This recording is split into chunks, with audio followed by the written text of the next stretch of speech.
welcome to Good Game, the show for gamers by gamers. I'm Barjo. And I'm Hex. Tonight we delve into the first bit of DLC for Skyrim, Dawnguard.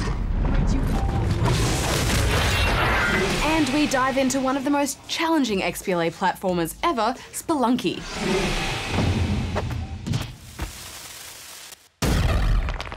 Plus, our bearded friend Dave Callan drops in to give us his thoughts on Heroes of Ruin. But first, can you guess the game for this week?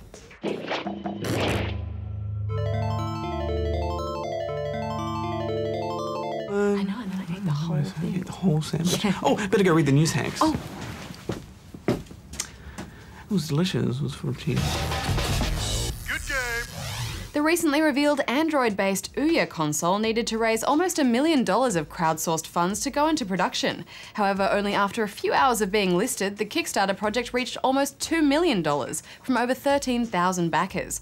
The console was revealed to have a traditional style controller with touchpad and system specifications that include an NVIDIA Tegra 3 chip, 1GB of RAM, an 8GB hard drive, HDMI output, and an Android 4.0 operating system. A group of builders in Minecraft have made impressive progress on their ambitious project, Westeros Craft, which aims to recreate the entire realm of Westeros from the Game of Thrones series within the game. Those looking to assist with construction can apply on the group's forums. The team are hoping to release the finished product before the end of the year. Former Beatle Paul McCartney has been brought in by Halo composer Marty O'Donnell to co-write the music for Bungie's super-secret Destiny project, due in 2013. The game is reported to be an MMO shooter described by a Bungie staffer as WoW in space. Publisher THQ has returned the intellectual property rights of Tomonobu Itagaki's upcoming action game Devil's Third back to Itagaki's Valhalla Studios. THQ had shelved the game due to its own financial difficulties and the game's perceived lack of profitability. Itagaki-san has stated that THQ was reluctant to part with the IP and is thankful that they agreed to return it. Good game. Batman Arkham City and Skyrim were two of our favourite games from last year, and now they both have DLC, so we thought we'd check them out. First up, Skyrim Dawnguard. We drink to our youth, today's come and gone. For the age of aggression is just about done. On the day of your death, we will drink and we'll sing.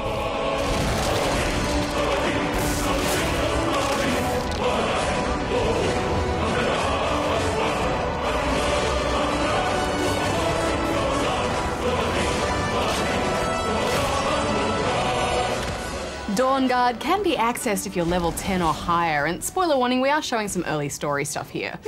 Hex, I missed Skyrim. Me too, Barjo. It was a perfect game to see us through the holidays at the end of last year. Yeah, you know, I've spent about maybe 90 hours in this game now, so originally the thought of spending 1,600 points for another 10 to 12 hours of content, it wasn't really that appealing. You're too kind.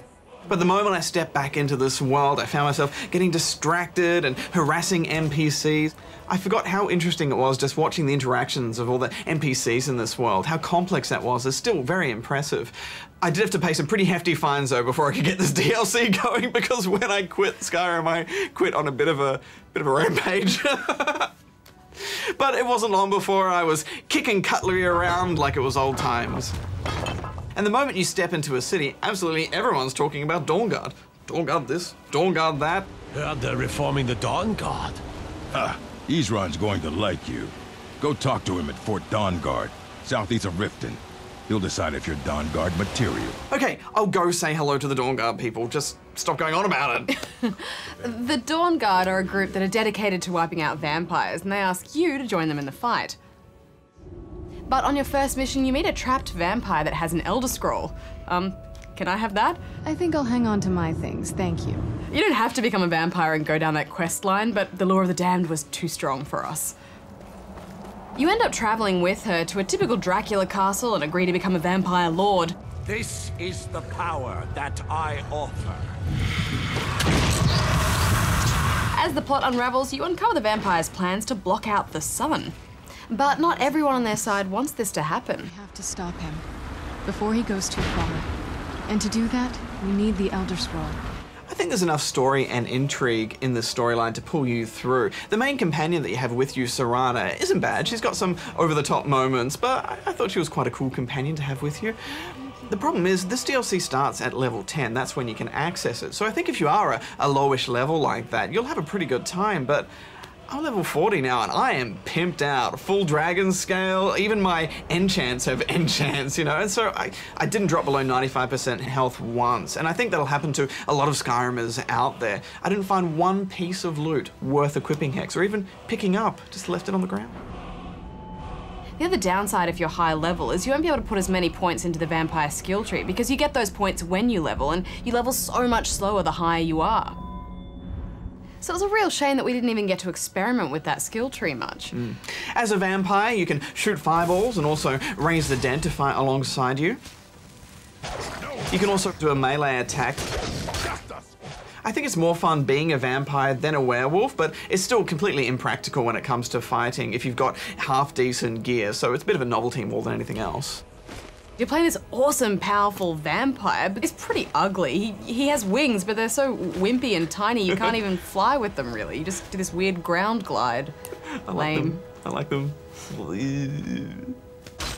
There's a few rough edges to the quests too. For example, one needs you to use a vampire power, but if you fed recently, you don't have it available to you because you get more powerful and more powers the longer you go without feeding. So you then have to wait for 24 hours to get that ability, and that's just not explained to you very well at all. There are some nice new areas and moments though, one in particular which feels very empty but is quite spectacular with the lighting and ghosts flying around. It's heaven for collecting soul gems. Yeah, I like the giant battle with 2 dragons in the ice and how they're plunging into the ice and coming out. But Hex, that's where I put this DLC down, because that area is connected to this huge network of dark tunnels, and you can't see anything down there without vampire sight, and that's alright, but I think it's missing some quest markers, or maybe it's bugged out, but either way, I spent hours just wandering around on this giant fetch quest in the near dark, and I was too frustrated with it, and I was like, nope, done, I'm out. Overall, this DLC was quite disappointing after our rich experience with Skyrim storytelling and questing. I did like the new enemy types though. Armoured trolls and gargoyles looked great and were really fun to fight. I think if you've exhausted absolutely everything in Skyrim and you're desperate for something more, then you'll get something out of this, but I definitely wouldn't call it essential content. Yeah, Bethesda have a hit or miss reputation when it comes to DLC, but their hits are usually very, very strong, so I'm not ready to put Skyrim down for good yet. Although, coming back to the console version was very, very tough. After all those beautiful mods that are out there for the PC version with textures and plus with the near instant loading on the PC version, I associate pain with every single door on the console version. It just takes so long to load this tiny room. Come on, come on, come on, come on. Come on, come on, come on, come on, come on, come on, come on. Oh, finally. Anyway, I'm gonna give Dawnguard 4 out of 10 rubber chickens. Well, I do think it's possible to have a better time with this DLC than we did. I think the problem was that Skyrim was such a meal. You know, we had such a wonderful experience with those quests, and it was a really tough act to follow, so I'm giving it 5. Now it's time for us to get back to the streets of Arkham City with Harley Quinn's revenge. Spread out.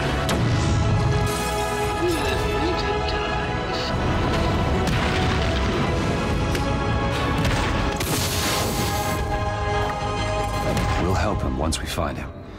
It's all we can do.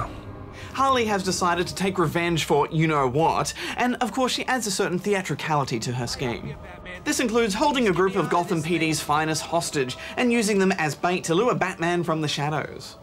You're safe. I don't think so, Bat Brain.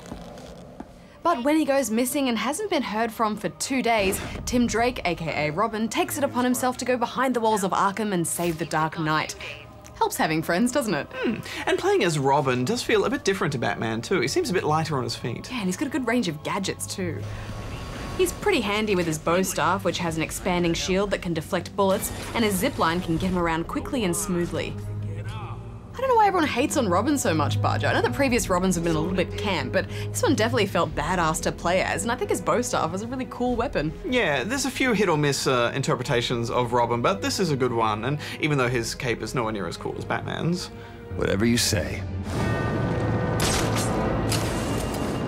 This DLC is set mainly in one location, and it is really a big fetch quest, but I didn't care, Hex. Harley Quinn is one of my favorite DC characters, and her interpretation here is sublime. Does it hurt? Too bad. Yeah, and it is very polished, which I expected, but I don't know, I can't help but feel that the ending of Arkham City was so well done that they didn't really need to tell this story. You look terrible. Also, it is very short, so I'm giving it 6.5 out of 10. I think they're all valid points, Hex, but I just like being Batman. I love Arkham City so much. It's a perfect game. Having anything else to do in it was actually enough for me, so I'm giving it 8 out of 10 rubber chickens. It is interesting, isn't it? Because with Dawnguard, obviously it's a much bigger download with a whole lot more time and content there, but you also pay for it as well, and I don't think our experience with it was that great. No, and like you said, Harley Quinn's Revenge is super short, but it's also very polished, and at the end of the day, it was more satisfying. Well, enough from us. Let's go to Tiny Power. What the hell? You using mocap? Just here and there. What am I supposed to do? Yeah, thanks, Megan, but I've got a celebrity who'll be doing all the voices now. Does Troy know about this? Even though A Hero's Journey is still in its beta stage, I just can't say good enough things about it. It's blown my mind, Barjo. Mine too, Hex. In fact, I don't often say this, but I think this could be the best game ever made. I agree. After being blown away by the beta, to say that I'm disappointed with Doodle Centipede is a colossal understatement. I'm giving this 0 out of 10 rubber chickens. I just don't know. I don't understand. I don't know what happened. Hi, Megan. Wait, don't hang up. Off. Hey, dude, just checking. Piss off. This sucks. It's supposed to. It's the low point. You attained your selfish goal. You are somebody. But now Oh, you... piss off. This is all your fault. Now just calm down. I downloaded Golden Axe. It's crap. What? You must have played number 2. He's right, Troy. Huh? It was never about the goal. It's the journey itself. The act of creation. The crippling defeats. The epic wins. And the friends you share it with. That's the prize. Wait, you can see this guy?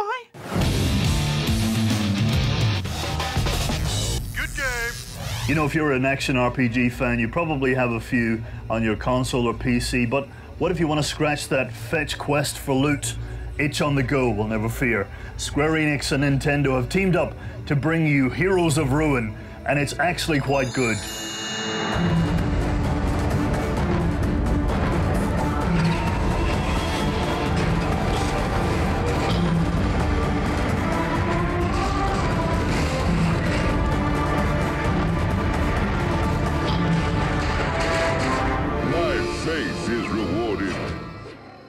People have been calling this a portable Diablo, which may build up your expectations a little bit. This is to Diablo what Aubrey Wodonga is to New York. Nowhere near as amazing, but certainly a lot more convenient. Heroes of Ruin is dungeon crawling, pure and simple. Level grinding, inventory management, potion numbing. My power is restored. Stat boosting pantaloons. A reward for the faithful. Oh God, can I really be bothered with another one of these? It's the usual RPG fare. Heaps of peace was happening. Then came a massive civil war to threaten the old empire, when you appear with heaps of potential to bring about peace. Peace coming in the form of you hitting everything that moves while bagging as much stat-increasing loot as you can for yourself. You are beaten. You'll be glad to know the game avoids the biggest RPG cliche of all, so no getting woken up in a village with amnesia by a girl with green hair babbling on about a sword, a fairy, and a half-dead tree.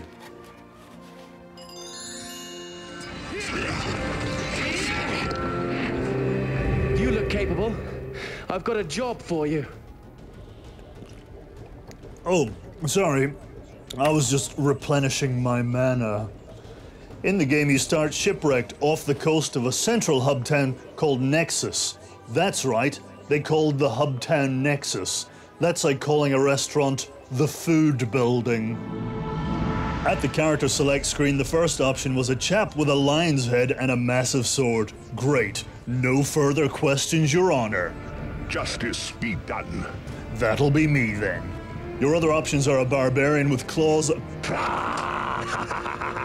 pale goth wizard, Mind over matter, and a gunslinger who looks about as home in this game as Kratos would in Barbie horse riding adventures. Actually, come to think of it, that would be quite good. Excellent. You can customize your character, but the original builds look the best. After all, a lion man looks pretty silly with snow leopard skin and a mohawk. If you haven't played a dungeon crawler before, you are doing fetch quests for loot that give you better stats to do harder fetch quests for better loot. Rinse and repeat ad infinitum. There are a rumored 80,000 items to grab and place on your bod, including complete sets. You get complete sets by playing the game for ages and ages while crossing your fingers.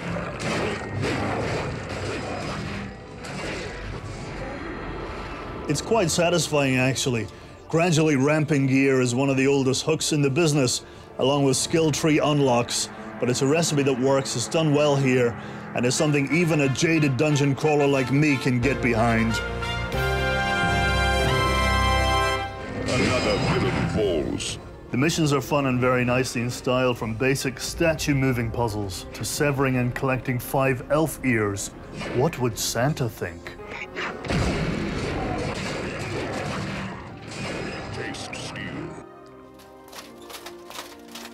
The point of difference this game has and where it excels is in the community and wireless features. There are daily challenges through which you can earn special Valor points for super secret rare items. You can link your account to the Heroes of Ruin website to track your individual and party stats. Multiplayer is good, but multiplayer voice isn't the best. When you're online, you'll find most people sound so tinny and distorted you'll be expecting them to tell you to drive through to the next window. Also, people online aren't very community-minded. That's another way of saying people are selfish, cotton-headed ninny-mugginses. Most people you play with will just try to grab all the loot for themselves and sell it, rather than share it with whoever needs or deserves the gear most. I had a good time here, and the multiplayer is strong for a handheld. Add to that community support and near infinite looty fun, and you have a solid, portable action RPG. I'm giving this 6 chickens of +3 to rubber.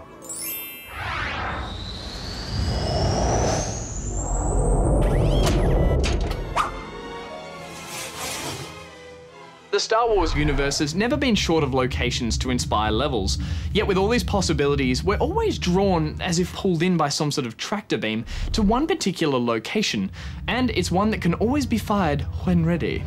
We're sending a squad. While the films only ever gave us a glimpse into the interior of the Death Star, video games have been able to take full advantage of this unexplored location as a blank canvas, creating numerous interpretations and reasons to revisit this famous, fully operational space station. Most video game representations appeared as final stages late in the game, kind of like Bowser's Castle but in space. They emphasised its uninviting atmosphere by employing cold grey steel walls and polished black floors, a definite contrast to the warm oranges and natural tones used by the Rebel Alliance. The scale of the station could also overwhelm and intimidate players. One minute you're lost in a labyrinth of identical industrial corridors, the next you're dwarfed by TIE fighters and walkers in an enormous hangar. Everything about the Death Star made you feel tiny and insignificant, like you were lost in the inner workings of a giant machine. Being built entirely around a gigantic weapon, there's never been a shortage of deadly obstacles when exploring the Death Star. Everything from ruthless security droids, deadly lasers, and of course bottomless pits and precarious platforms to lose your footing on. Flying around the Death Star was another way to show off its enormous scale. From the outside, it maintained its unwelcoming facade. Any attempt to get close usually resulted in a barrage of inaccurate lasers blasting across our noses. That was until we eventually could find a safe-looking trench to run through.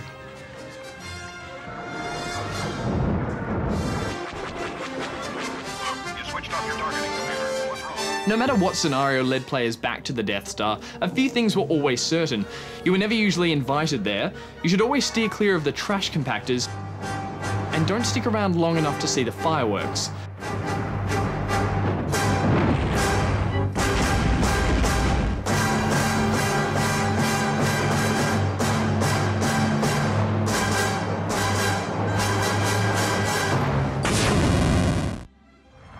The Death Star.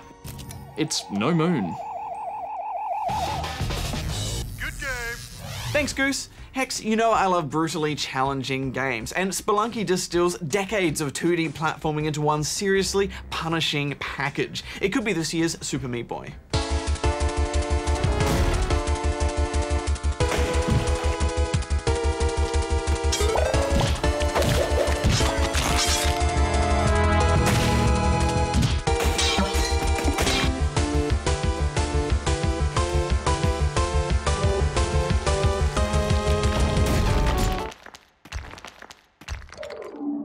Spelunky started out as a free-to-play PC game a couple of years ago, but it's had a massive graphical update and some small tweaks, plus it has multiplayer as well now for Xbox Live Arcade. All you have to do is make your way to the bottom of each cavern and exit. These levels are super small and will only take a couple of minutes to complete. It couldn't sound simpler, but don't let this innocent-looking game fool you. Spelunky is hiding a hand grenade in its velvet glove. Death lurks everywhere in this game. But here's the rub. When you die, there's no saves, no continues. It's game over. Permadeath. I think I died more times in this game than every other game this year combined. We're creeping into Dark Souls territory here, Hex. Oh, I know. I mean, there were so many times when everything was going perfectly and then one missed jump would just end it all. All of my items, all of my progress just gone. You don't even have time to rage quit because you're dying so frequently.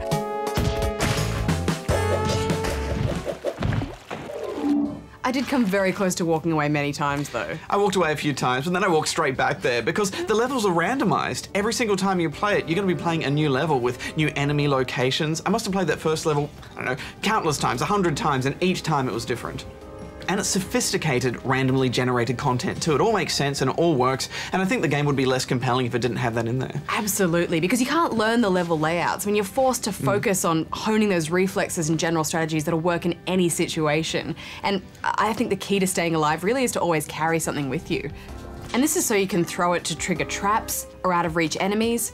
You can pick up and throw pretty much anything, even the girl you're trying to save. She makes an awesome impromptu ninja star.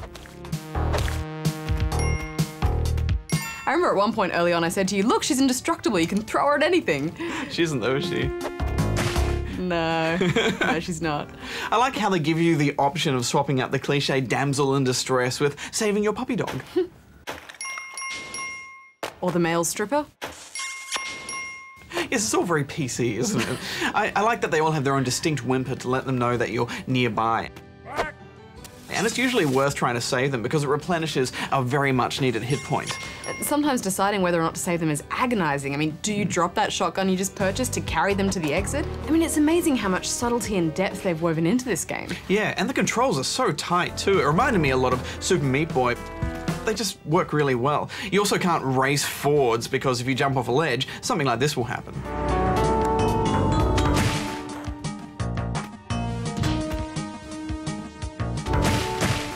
You quickly learn to look before you leap, and that way you can see dangers below and find a safe spot to land. To avoid breaking your legs from long falls, you'll need to rappel down deep caverns, and you can always bounce off the heads of enemies too. I remember this one particularly tricky drop where there was nowhere to attach a rope, so I threw a bomb down to open up a cavern below me, and I lined up a monkey perfectly so I would land on the monkey and have a safe fall, and then this happened.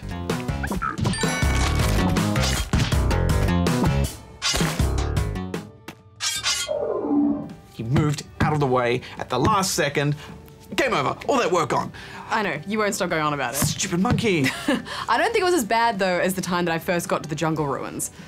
My adventurer was kitted out with more gear than ever when I spotted an innocent-looking frog. Of course, this was Spelunky, where everything is lethal. I was already crazy paranoid, so I just killed the frog on sight. Job done, I thought. Ah, the old exploding frog trick. Once again, all my progress, all my equipment, gone. Awesome. Ah! Playing Spelunky is like doing the world's most complicated gymnastics routine. Yeah, except if you don't do it perfectly, then the world will explode. Yeah, and you have to do it on a tightrope with like spikes underneath you. And snipers are shooting you. Yeah, and there's unpredictable monkeys. Yeah, and exploding frogs. I think it's safe to say that this game has one of the most intense difficulty curves we've played in a game. There's just so many surprises that will see your adventurer dead that you won't see coming. We would talk more about them, but I think that would spoil it for you. I do think a lot of the deaths the first time round feel pretty cheap though, Budge. I mean, there's so many things that you just can't see coming and there's no way you could prepare for it or try to prevent it from happening. Yeah, and I think that's part of the game though, you know, eventually you learn to recognize these and then you get a bit better at it and then you take pride when you breeze through a section. I didn't mind it so much also because it's got an arcadey feel to the whole game because your sessions are so short. It does balance urgency against precision beautifully. Taking more than a few minutes to complete a level summons this guy. He's impervious to all of your attacks and will hunt you down, killing you instantly when he touches you. And because of this, you'll always be twitchy about limiting your exploring and just getting to that exit quick smart. Yeah, there's a lot of pressure. I think after you play this game, even for a few hours though, you're probably still only going to make it to that second section every so often. There is a light at the end of the tunnel though. Each time you make it to a new area, this guy pops up and asks for your gear. If you give him enough, he will build a shortcut tunnel that lets you start your games at the jungle level. Finally, some permanent progress. Yes, at last. Those shortcuts are a game changer. Yeah, and they come in at just the right time too, to keep you playing and give you that extra burst of determination. I felt like there were some elements of this game which were a little bit unhealthy. You know, I felt like this was a bit Stockholm Syndrome, and I was falling in love with my tormentor.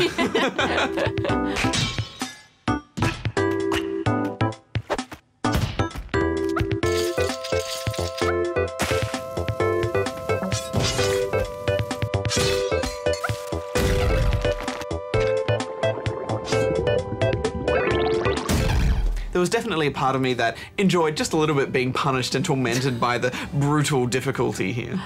I don't think I have quite the same appetite for punishment that you do, but I did find the difficulty a little bit more manageable in co-op.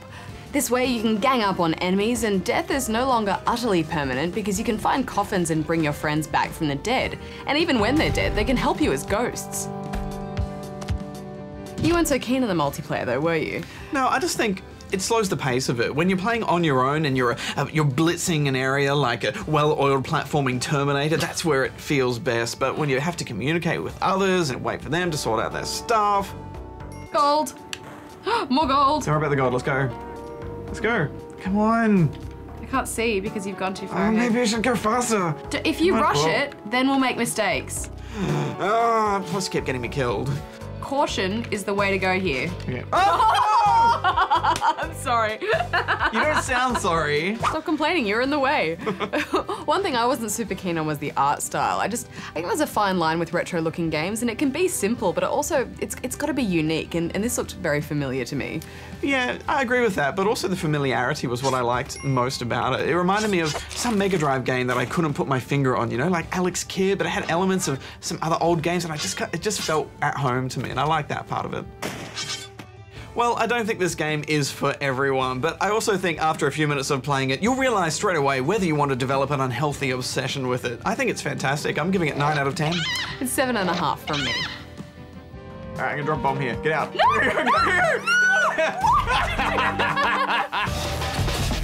Good game. So did you guess the game for this week? It was the original Elder Scrolls Arena released in 1994. It was a simpler time when combat involved a single attack and games still came on floppy disks. But without these early steps, we wouldn't have the Oblivion or Skyrim we have today. Next week on the show, we find out what happens when you add guns to Gravity Rush with Inversion.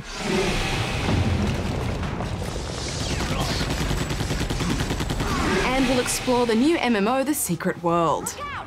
It's all coming down!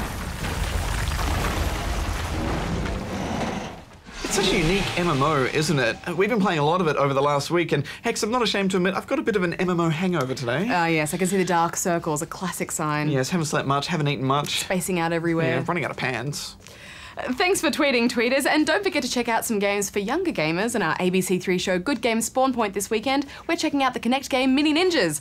Till next time, may all your games be good ones. Hex out. Barjo out. Doing that thing where, you know, when you're in bed and you've been playing it, then you think about, I have to do all this stuff, I have to craft all this get all your mats together. To get that. Maybe I'll change my cycle. I have dreams when I was at the height of my WoW period where I would see corpses and they were all twinkling. Yeah. You know? Sometimes when I was at the height of my Guitar Hero period, I dreamed about colours, squares.